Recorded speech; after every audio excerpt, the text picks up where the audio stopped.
انسان کی اخلاقی زندگی کا مطلب یہ ہوتا ہے کہ اس کا رویہ کیسا ہے، طرز زندگی کس طرح کا ہے، دوسروں کے ساتھ اس کے معاملات کتنے صاف ہیں، اپنے دل میں دوسروں کا احساس کتنا رکھتا ہے اور روزمرہ کے معاملات کے اندر وہ کشادہ روح کتنا ہے اور خندہ پیشانی اللہ نے اسے کتنی عطا فرمائی۔ ہم نبی اکرم نور مجسم شفیع معظم آقا دو عالم رحمت عالم صلی اللہ تعالی علیہ وسلم کے ماننے والے، ہم کریم محبوب علیہ السلام کے دروازے کے گدا اور غلام ہیں۔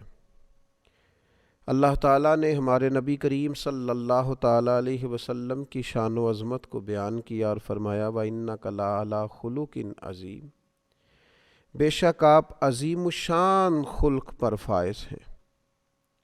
آپ عظیم اخلاق پر ہیں۔ نبی کریم صلی اللہ تعالی علیہ وسلم کے اخلاق حسنہ نے، کردار و عمل نے دنیا کو دین کی طرف مائل کر لیا۔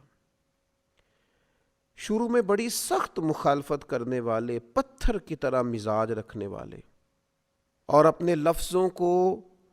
بڑا تلخ اور ترش کر کے پیش کرنے والے رسول پاک کے اخلاق کے سامنے بڑی جلدی ہتھیار ڈالتے ہوئے دکھائی دیے۔ وہ کئی دفعے ہاتھوں میں روڑے، پتھر، خنجر، تلواریں اٹھا کے آئے،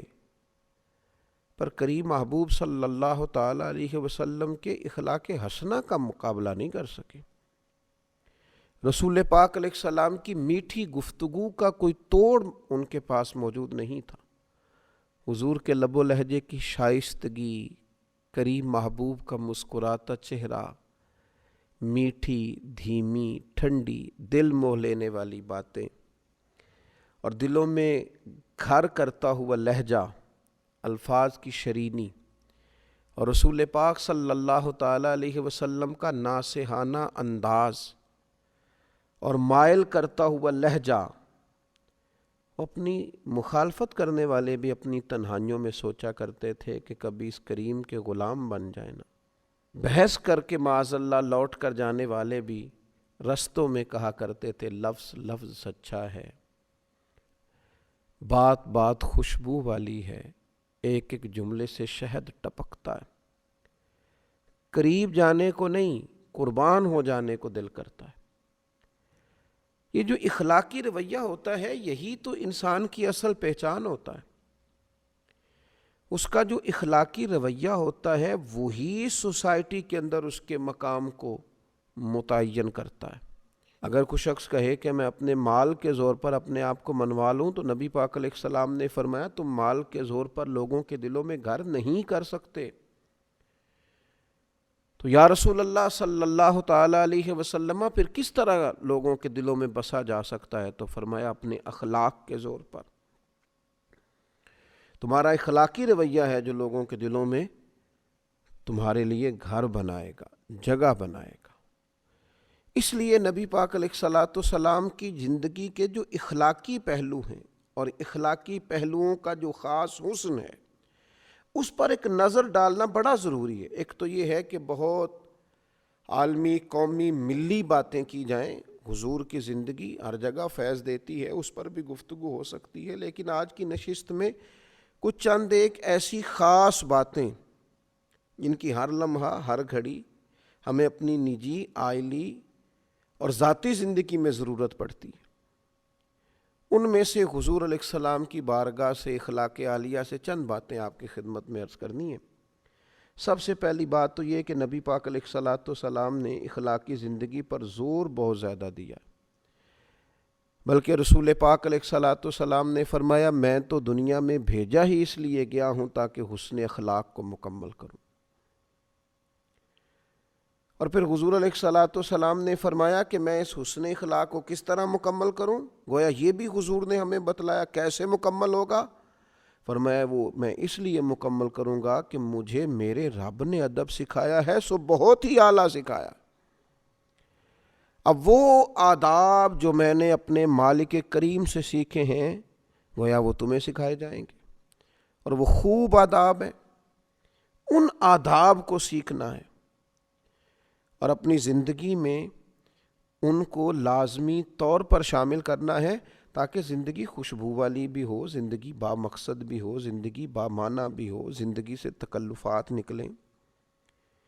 صرف چند باتیں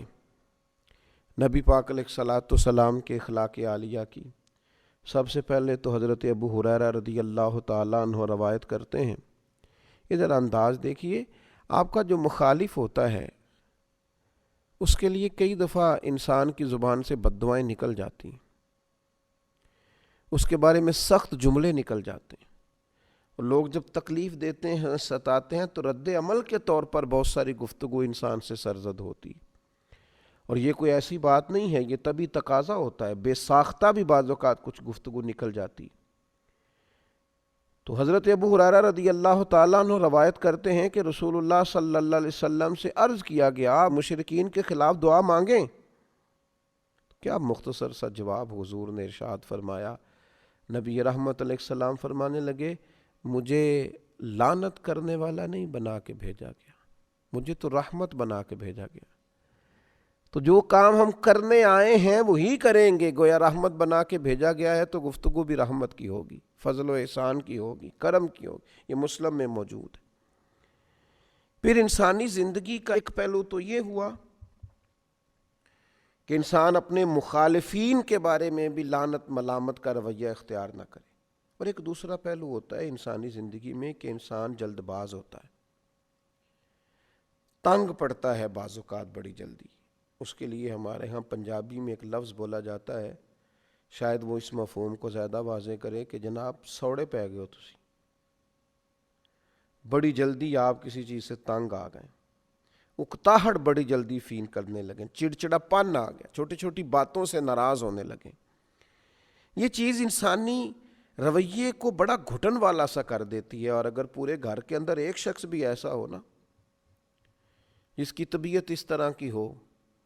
کہ وہ سوڑا بڑی جلدی ہو جاتا ہے اور تنگ بڑی جلدی ہوتا ہے، اور اس کی طبیعت کے اندر گھٹن بڑی جلدی پیدا ہوتی ہے، تو وہ سارے ماحول کو متاثر کرتا ہے۔ اب دیکھیے نبی پاک علیہ السلام کی زندگی سے ہمیں کس طرح فیض لینا ہے۔ حضرت انس بن مالک رضی اللہ تعالیٰ عنہ ارشاد فرماتے ہیں، میں نے 10 سال رسول پاک کی خدمت کی ہے، یہ ترمذی میں موجود ہے، 1 2 3 4 دن نہیں، 10 سال مسلسل میں حضور کی خدمت میں رہا ہوں، نبی کریم نے کبھی مجھے اف تک نہیں کہا۔ فرماتے ہیں کبھی نہیں کہا یہ کیوں ہوا، یہ کیوں ہوا، ظاہر ہے انسان ہیں، تبھی تقاضے ساتھ ہیں، بعض اوقات کام میں اوپر نیچے بھی ہو جاتا ہے۔ حضرت انس خود اپنے ایسے واقعات بھی بتاتے ہیں کہ محبوب نے کہیں کام کو بھیجا لیکن میں بچوں کے ساتھ کھیلنے لگا، ایسے مواقع پر بھی کبھی حضور کی طبیعت کے اندر معاذ اللہ کوئی تنگی نہیں دیکھی۔ اس اخلاقی پہلو کو اپنانے کی بڑی اشد ضرورت ہے کہ مزاج میں تنگی نہ ہو، گھٹن نہ ہو، ذرا ذرا سی بات سے تلخ ہو جانا، ذرا ذرا سی بات سے ناراض ہو جانا، اور اس طرح کے لوگ خود بڑی تکلیف میں آتے ہیں، اپنے آپ کو اذیت دیتے ہیں، اپنے دل میں پریشانی محسوس کرتے ہیں، بے چین بے قرار اور پراگندہ کیفیات اور حالات کا شکار ہوتے ہیں۔ تو حضور کے اخلاق سے فیض لیا جائے۔ حضرت انس بن مالک کہتے ہیں کبھی اف نہیں کہا، گویا سایہ ہی ملا، کرم ہی ملا، عطا ہی ہوئی۔ تیسری بات نبی پاک علیہ الصلوۃ والسلام کے اخلاق میں ہمیں ملتی ہے، یہ بخاری شریف میں حضرت ابو ہریرہ رضی اللہ تعالیٰ عنہ سے حدیث مروی ہے۔ حضرت ابو ہریرہ رضی اللہ تعالیٰ عنہ روایت فرماتے ہیں کہ رسول اللہ صلی اللہ تعالیٰ علیہ وسلم نے کبھی کسی کھانے کی مذمت نہیں کی، کبھی کسی کھانے کی برائی نہیں کی۔ اگر آپ صلی اللہ تعالیٰ علیہ وسلم کو کوئی کھانا، کوئی چیز پسند ہوتی تو کھا لیتے، ورنہ چھوڑ دیتے، لیکن یہ میری من پسند چیز نہیں آئی، یہ نہیں بنایا گیا، یہ نہیں کیا گیا، یہ عائلی زندگی کو، نجی زندگی کو بڑا متاثر کرتا ہے، دوستوں کی محافل کو بڑا بھائی میں یہ نہیں کھاتا، یہ آپ کیا لے آئے، یہ انسان کی زندگی کو ایک متاثر کرنے، اگرچہ یہ چیز معمولی ہے دیکھنے میں کہ کسی شخص نے کسی چیز کو کہہ دیا مجھے ناپسند ہے، لیکن نجی زندگی کو بہت متاثر کرتی ہے۔ اگر آپ کو کوئی چیز پسند نہیں ہے تو بھائی باقیوں کو تو پسند ہے نا، آپ کو کوئی سبزی پسند نہیں ہے تو باقیوں کو تو پسند ہے، لیکن آپ کے رویے کا انداز اتنا عجیب ہے کہ آپ گویا باقیوں کو بھی جبراً اس سے روکنا چاہ رہے ہیں، آپ کو پسند نہیں، آپ چھوڑ دیجئے۔ یہ رسول پاک صلی اللہ تعالی علیہ وسلم سے سیکھنے والی ایک اہم بات۔ پھر چوتھی بات، حضرت جابر رضی اللہ تعالیٰ عنہ بیان کرتے ہیں، یہ بھی بخاری میں موجود ہے، فرماتے ہیں نبی پاک صلی اللہ تعالیٰ علیہ وسلم سے جب بھی کسی چیز کا سوال کیا جاتا حضور کبھی نہ فرماتے۔ رویے کی سخاوت، کرم کی برکھا دینے کا انداز، ایسا کوئی محبوب کہیں ہوگا نہ کہیں ہے، بیٹھا ہے چٹائی پہ مگر عرش نشیں ہے، اور ملتا نہیں کونین کو کیا کیا تیرے در سے، ایک لفظ نہیں ہے جو تیرے لب پہ نہیں ہے۔ حضور نے کبھی نہ نہیں فرمایا، ہمیشہ عطا کرتے، اور اپنی امت کو بھی سبق دیا اس بات کا۔ حضور فرماتے ہیں بندہ دل کا غنی ہوتا ہے، اس کے مزاج میں وسعت ہونی چاہیے، طبعاً اسے سخاوت کرنی چاہیے۔ بڑی جلدی بڑی چیزوں کے بارے میں انکار کر دینا اور کسی بخیلی کا شکار ہونا، یہ مومن کی شان نہیں ہے۔ پانچویں بات، بڑی اہم، بڑی بنیادی، بڑی ضروری بات، جو لوگ کہتے ہیں جی میں تو اپنے اوپر کنٹرول ہی نہیں کر پاتا، میں بڑا سخت ہوں، بعض لوگوں کے بارے میں پھر میں نے کوشش کی لیکن میں کر نہیں پایا، وہ ذرا غور کریں۔ یہ بھی مسلم شریف میں سیدہ طیبہ طاہرہ حضرت عائشہ صدیقہ رضی اللہ تعالیٰ عنہ کی روایت موجود ہے۔ ارشاد فرماتی ہیں نبی پاک علیہ الصلوۃ والسلام نے اللہ تعالیٰ کی راہ میں جہاد کے سوا کبھی کسی کو اپنے ہاتھ سے نہیں مارا، یہاں تک کہ ارشاد فرماتی ہیں نہ کبھی کسی عورت پر ہاتھ اٹھایا، نہ کبھی کسی خادم کو مارا، کبھی نہیں مارا نبی پاک نے جہاد کے علاوہ کسی کو۔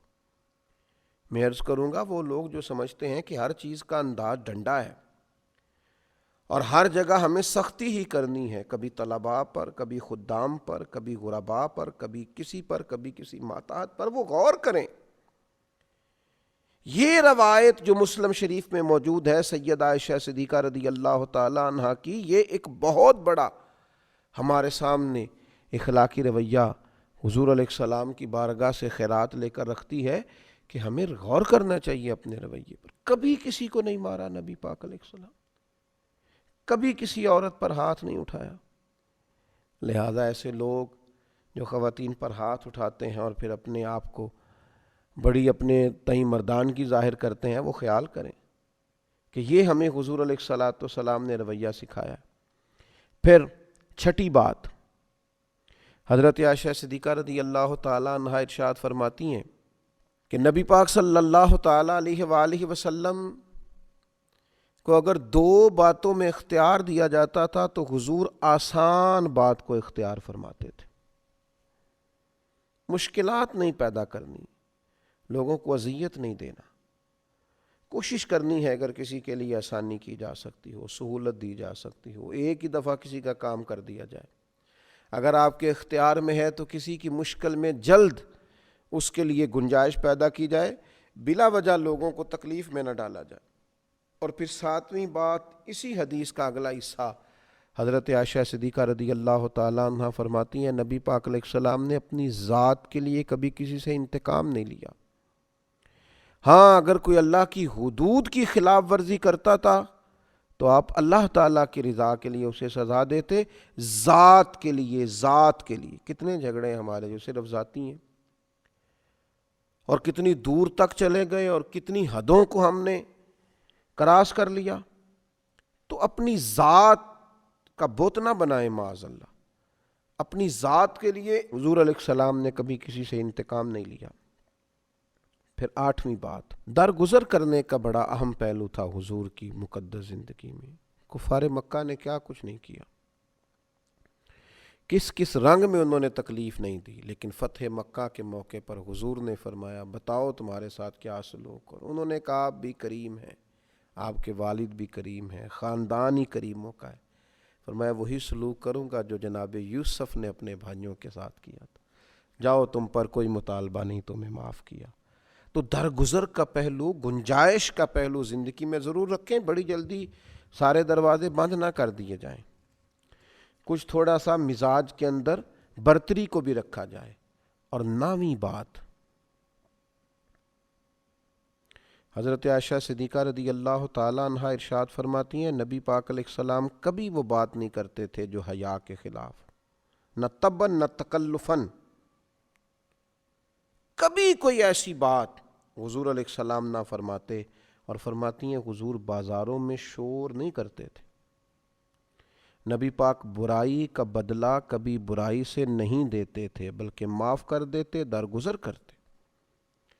لب و لہجے سے جب بھی کوئی بات نکلے وہ حیا والی ہو، وزادار ہو. بعض لوگ بات کرتے ہیں تو محسوس ہوتا ہے کہ یار یہ جو آپ نے گفتگو کی ہے یہ آپ کی شخصیت سے میچ نہیں کی، آپ بہت بڑے آدمی تھے، آپ کو اتنی چھوٹی بات نہ کرنا چاہیے تھی. تو نبی پاک علیہ السلام کبھی کوئی ایسی بات نہ فرماتے جو حیا کے خلاف. اور 10ویں اور آخری بات عرض کرتا ہوں، یہ روایت بھی مجمع الزوائد میں موجود ہے، اور حضرت ابو ہریرہ رضی اللہ تعالیٰ عنہ ارشاد فرماتے ہیں کہ نبی پاک علیہ السلام نے ایک دفعہ صحابہ کرام سے فرمایا میں مزاح میں ہوں، تم سے دل لگی کر رہا ہوں، اس حالت میں بھی میں سوائے حق کے کوئی بات زبان سے ادا نہیں کرتا. عام روٹین کے حالات میں بات ہو رہی ہو، نارمل بات ہو رہی ہو، گفتگو عام ہو رہی ہو، پھر بھی بات حق اور سچ ہے. اور اگر بات کبھی طبی طور پر دل لگی کی ہو رہی ہو، مزاح کی ہو رہی ہو، خوش طبی کی ہو رہی ہو، تو اس میں بھی میں حق بات کہتا ہوں. حضور علیہ السلام نے ہمیں بتایا کہ حالت کوئی بھی ہو، مومن کا سچا ہونا اس کا اعزاز ہے.